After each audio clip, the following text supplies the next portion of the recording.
MacArthur tells Patton that Korea, a peninsula most Americans have never heard of, will determine who wins the Cold War. Patton thinks MacArthur is obsessed with Asia and missing the real threat in Europe. What Patton says in response reveals why America would be caught completely unprepared when North Korea invades in 1950, why 36,000 Americans would die fighting in a place Patton dismissed as irrelevant, and why sometimes the most important battlegrounds are the ones nobody is watching. This conversation predicted the first hot war of the Cold War with eerie accuracy, but the general who saw it coming was ignored by the general everyone was listening to. 5 years later, everything MacArthur warned about came true, while Patton's certainty that Korea didn't matter was proven catastrophically wrong. If you want to discover more of MacArthur's warnings that came true when everyone said he was wrong, hit subscribe.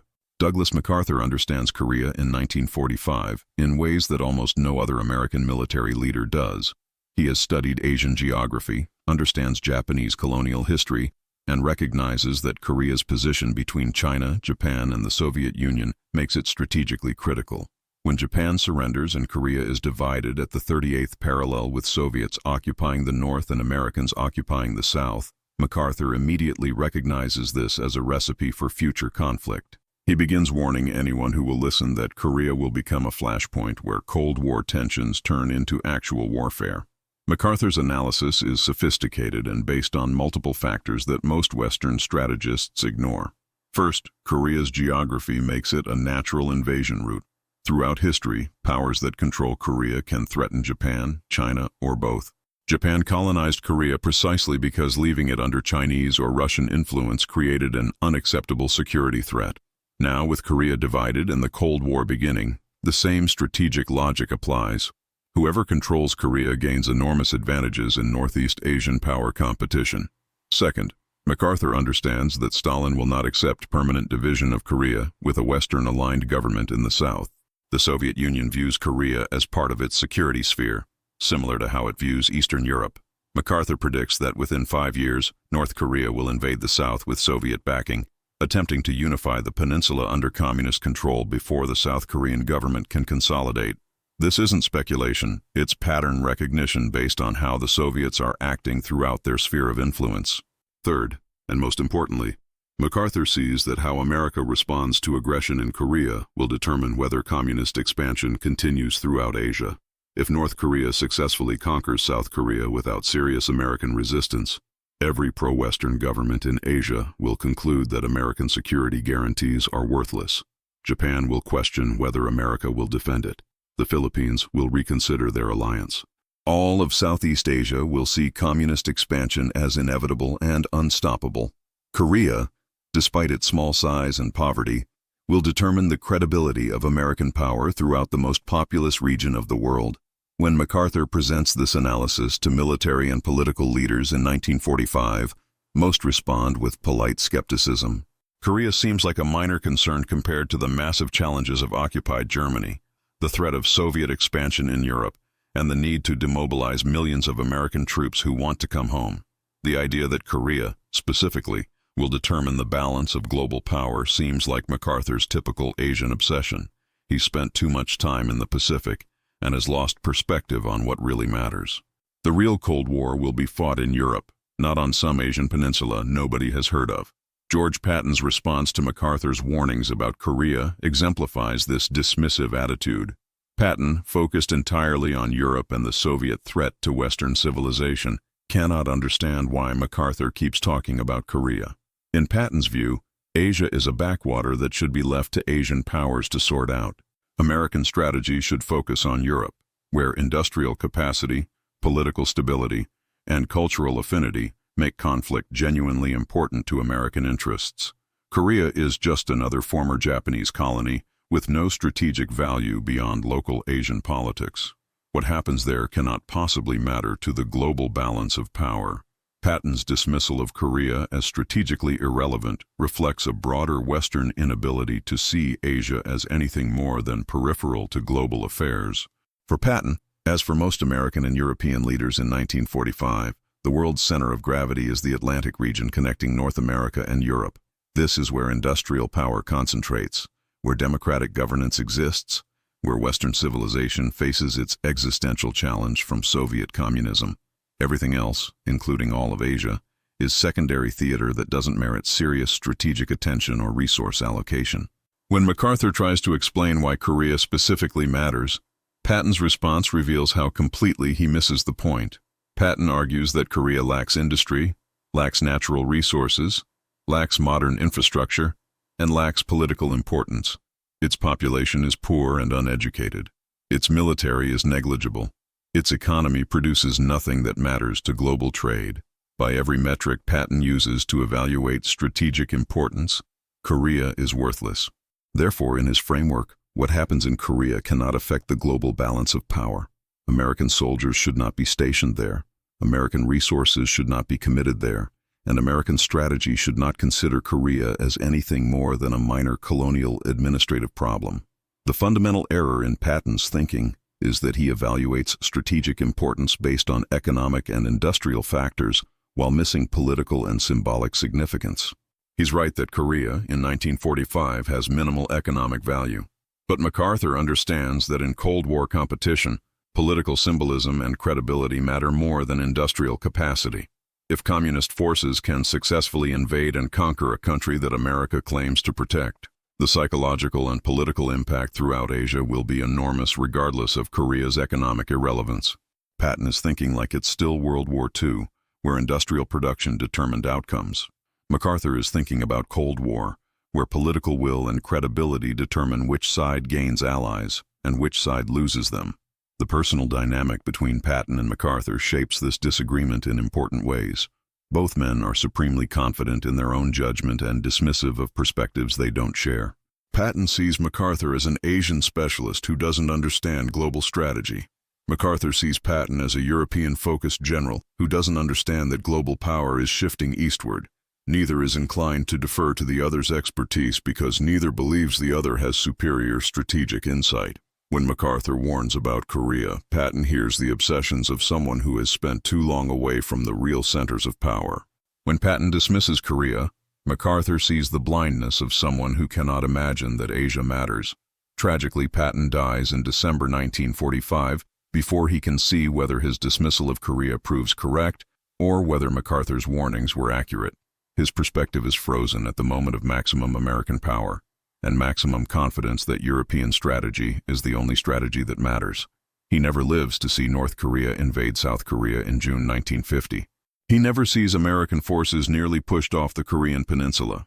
He never experiences the reality of fighting a war in exactly the place he said didn't matter, against exactly the kind of aggression MacArthur predicted, with exactly the consequences MacArthur warned about. History moves on without Patton, and validates MacArthur's prophecy while refuting everything Patton believed about Korea's irrelevance.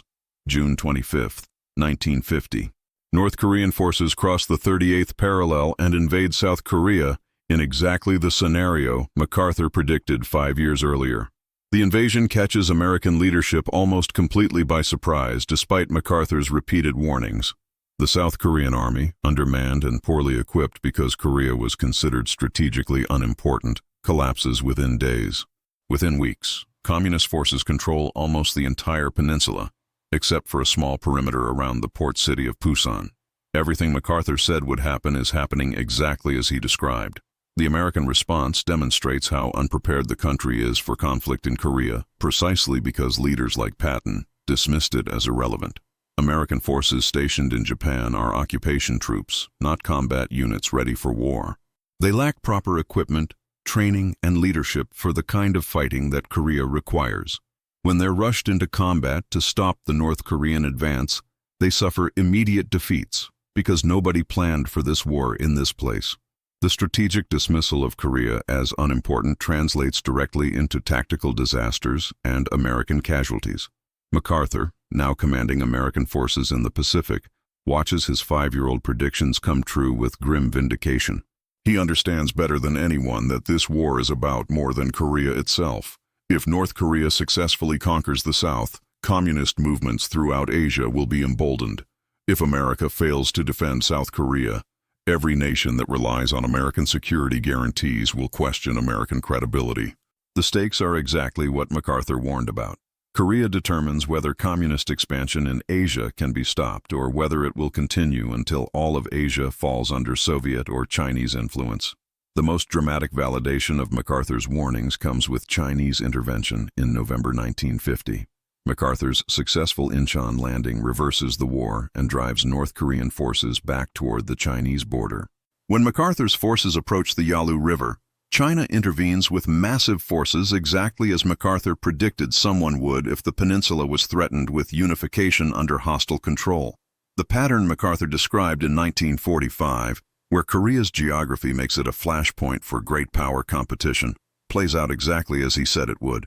Korea matters precisely because its position makes it impossible for surrounding powers to ignore. If Patton had lived to see the Korean War, his entire framework for understanding strategy would have been challenged. The place he dismissed as strategically worthless became the site of America's first major Cold War conflict. The factors he said made Korea irrelevant. Its poverty and lack of industry proved less important than the political and symbolic factors MacArthur emphasized. The war costs 36,000 American lives, countless Korean lives, and billions of dollars to fight to a stalemate. Every casualty, every dollar spent, every strategic complication vindicates MacArthur's 1945 warning that Korea would determine the balance of power. Patton's certainty that Korea didn't matter is proven wrong in the most brutal way possible. The strategic cost of dismissing MacArthur's warnings about Korea was enormous and preventable. If American leadership had taken his 1945 analysis seriously, the entire Korean War might have been prevented or at least fought on more favorable terms. Stronger American military presence in South Korea before 1950 would have deterred North Korean invasion or made it fail immediately. Better preparation for potential conflict would have prevented the near disaster of the first months. Recognition that Korea mattered strategically would have led to political and military decisions that changed outcomes fundamentally. But because leaders like Patton dismissed Korea as irrelevant, American policy treated it as a minor concern that didn't merit serious resources or attention. The garrison left in South Korea was minimal. The training and equipment provided to South Korean forces was inadequate. The political messaging about whether America would defend South Korea was ambiguous, arguably encouraging North Korea to believe invasion would succeed without serious American resistance. All of these failures stemmed from the fundamental assumption that Korea didn't matter enough to worry about seriously, exactly the assumption Patton represented when he dismissed MacArthur's warnings. The human cost of this strategic blindness was paid by soldiers who fought and died in Korea, because their country wasn't prepared for a war that had been predicted accurately 5 years earlier. The first American units rushed into combat were understrength, poorly trained, and equipped with World War II surplus weapons. They fought desperately to stop an enemy that had been preparing for this war, while America assumed it wouldn't happen. MacArthur's warnings, if heeded, would have saved thousands of lives by preventing the war or ensuring America was ready when it came. The broader strategic cost extends beyond Korea itself to the entire course of the Cold War in Asia. The Korean War ends in stalemate, with the peninsula still divided and neither side achieving victory. But the war establishes precedents that shape future conflicts. It proves that limited wars for limited objectives will characterize Cold War competition. It demonstrates that even overwhelming American military power cannot guarantee decisive victory against determined communist forces fighting on their own territory. It shows that wars MacArthur predicted and Patton dismissed would define American military experience for the next generation. Every lesson learned in Korea at terrible cost could have been anticipated if MacArthur's strategic vision had been trusted over Patton's dismissive confidence. The intellectual question is whether Patton's error was inevitable or avoidable. In fairness to Patton, predicting that Korea specifically would become critically important required insight that almost nobody in 1945 possessed. MacArthur's accuracy seems obvious in retrospect, but wasn't obvious at the time. Korea did seem marginal compared to the massive challenges facing America in Europe and elsewhere. Patton's dismissal reflected consensus thinking, not individual failure. But this is precisely why MacArthur's prophecy matters so much. He saw what consensus thinking missed. His regional expertise and strategic imagination allowed him to recognize patterns that European-focused strategists couldn't see. And the cost of ignoring his warnings demonstrates why listening to voices outside the consensus sometimes matters more than following expert agreement. What Patton said when MacArthur warned him Korea would decide the balance of power was essentially that MacArthur didn't understand global strategy, that Korea was too insignificant to matter, and that focusing on Asian backwaters was a distraction from the real Cold War challenges in Europe. This dismissal represents a failure of strategic imagination that cost thousands of lives and shaped American military experience for decades. Patton was wrong about Korea, but his error reflects broader patterns in strategic thinking that remain relevant today. The fundamental lesson is that strategic importance often depends on factors that traditional military analysis overlooks. Patton evaluated Korea using metrics like industrial capacity, natural resources, and economic development. By those measures, Korea was indeed marginal. But MacArthur understood that in Cold War competition, political credibility and symbolic significance mattered more than economic factors. The willingness to defend a strategically positioned but economically poor ally would determine whether other allies trusted American commitments. This insight required understanding politics and psychology, not just military capability and economic production. The second lesson concerns the value of regional expertise versus general strategic thinking. Patton was a brilliant tactician and combat commander, but his expertise was European warfare. He had minimal knowledge of Asian history, geography, or politics.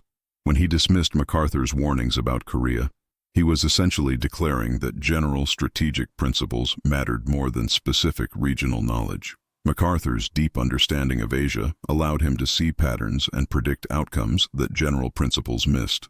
The vindication of his Korea prophecy demonstrates that regional expertise sometimes sees truth that general frameworks obscure. The third lesson is about the danger of consensus thinking in strategy. Patton's dismissal of Korea wasn't individual error. It reflected what most American strategists believed in 1945. The consensus was that Asia was peripheral and Europe was central. MacArthur's warning that Korea specifically would determine the balance of power contradicted this consensus and was therefore dismissed. But consensus can be wrong even when it includes brilliant minds like Patton. Strategic wisdom sometimes means recognizing that the prophet everyone ignores might see more clearly than the experts everyone trusts. The contemporary relevance is obvious. Are there regions or conflicts today that consensus thinking dismisses as irrelevant, but that might prove critically important? Are there voices warning about strategic challenges that seem marginal but could determine outcomes? MacArthur's vindication about Korea suggests we should be skeptical of confident dismissals of potential flashpoints, especially when those dismissals come from people whose expertise is elsewhere. The place nobody is watching might be exactly where the next crisis erupts, and the general who keeps warning about it might be the prophet we should have listened to. What Patton said when MacArthur warned him Korea would decide the balance of power reveals the difference between tactical brilliance and strategic prophecy. Patton was one of the greatest combat commanders in history, but his European focus blinded him to the importance of Asian flashpoints. MacArthur's warning that Korea specifically would determine Cold War outcomes seemed absurd in 1945, but proved precisely accurate in 1950. The tragedy is that Patton's dismissive response represented consensus thinking that left America unprepared for the war MacArthur predicted. 36,000 American soldiers died in Korea, partly because leaders dismissed it as strategically irrelevant when MacArthur tried to warn them otherwise. The lesson transcends Korea. Sometimes the most important battles happen in places consensus thinking ignores, and sometimes the prophets everyone dismisses see the future more clearly than the experts everyone trusts. Strategic wisdom means listening to uncomfortable warnings from people with regional expertise, even when everything in your experience tells you they must be wrong. If you found this exploration of prophecy, strategic blindness, and the warnings that proved right when everyone said they were wrong valuable, consider subscribing for more stories about the conversations that shaped history.